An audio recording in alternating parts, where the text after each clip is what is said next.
అబ్బో ఇక్కడ కేజీ చీరలు కొంటే అర కేజీ చీరలు ఫ్రీ అంట. మంగళ్య షాపింగ్ మాల్, కేజీల్లో సేల్, టన్నుల్లో ఆనందం. ఏపీలో బీసీ మంత్రం చెప్పిస్తున్న అధికార విపక్షాలు బీసీలకు ఇచ్చిన హామీలను కూటమి సర్కార్ తుంగలో తొక్కిందని, బడుగులకు స్థానిక సంస్థల రిజర్వేషన్లను అన్యాయం చేసే కుట్ర జరుగుతోందన్నారు వైసీపీ నేతలు.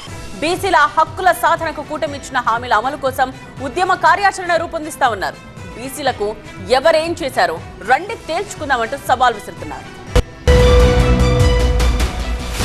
రెండేళ్ల కూటమి పాలనలో బీసీలకు తీరని అన్యాయం జరిగిందన్నారు వైసీపీ నేతలు. వచ్చే నెల 9న విజయవాడలో బీసీ గర్జన సభ నిర్వహించి ప్రభుత్వాన్ని మరోసారి నిలదీస్తామన్నారు. సంక్షేమ పథకాల అమలులో, రాజకీయ పదవుల్లో కూటమి ప్రభుత్వం బీసీలకు అన్యాయం చేసిందన్నారు. తాడేపల్లిలో సమావేశమైన వైసీపీ నేతలు నియోజకవర్గ స్థాయి నుంచి జోనల్ స్థాయి వరకు పోరాట కార్యాచరణ రూపొందిస్తామన్నారు.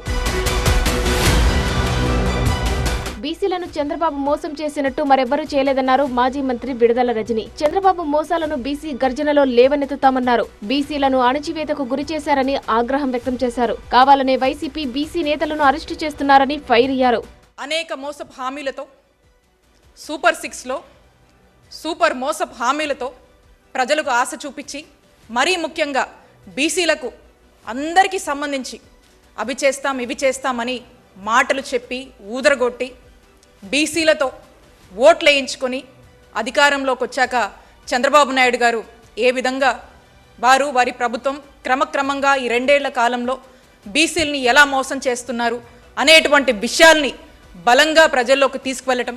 ఇకపై బీసీల గొంతు బలంగా వినిపిస్తుందన్నారు మాజీ మంత్రి చెల్లుబోయిన వేణుగోపాలకృష్ణ. 2 బడ్జెట్లలో బీసీలకు ₹1 కేటాయించలేదన్నారు. ఇది బీసీ విద్యార్థులను మోసం చేయడం కాదా అని ప్రశ్నించారు. అంతేకాదు 52% ఉన్న బీసీలకు రిజర్వేషన్ సాధిస్తామన్నారు. మీరు 3 బడ్జెట్లో ఆదరణ, ప్రతి బడ్జెట్లో 1000 కోట్లు చూపించారు. 3 బడ్జెట్లో ఆదరణ కోసం ₹1 ఖర్చు పెట్టినటువంటి దాఖలాలు లేవు. ఆదరణ పథకం అని పేరు చెప్పి 24 బడ్జెట్, 25 బడ్జెట్, 26 బడ్జెట్లో కూడా 1000 కోట్లు పెట్టారు. ఎక్కడ ₹1 ఇచ్చినటువంటి పరిస్థితి లేదు. ఫైనాన్షియల్ అసిస్టెన్స్ అని చెప్పి 850 కోట్లు ఖర్చు చేస్తారన్నారు. ఎక్కడైనా ₹1 ఫైనాన్షియల్ అసిస్టెన్స్ ఇచ్చినటువంటి దాఖలాలు ఉన్నాయా?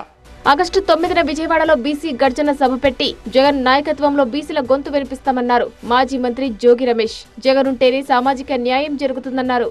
గత 5 సంవత్సరాల జగనన్న పరిపాలన, అంతకుముందున్న చంద్రబాబు నాయుడు పరిపాలన, ఈ 2 సంవత్సరాల 3 నెలల కాలంలో చంద్రబాబు నాయుడు బలహీన వర్గాలను ఏ విధంగా బాధ పెడుతూ ఉన్నాడు, హింసిస్తూ ఉన్నాడు, బలహీన వర్గాలైన మా నాయకుల పట్ల ఏ విధంగా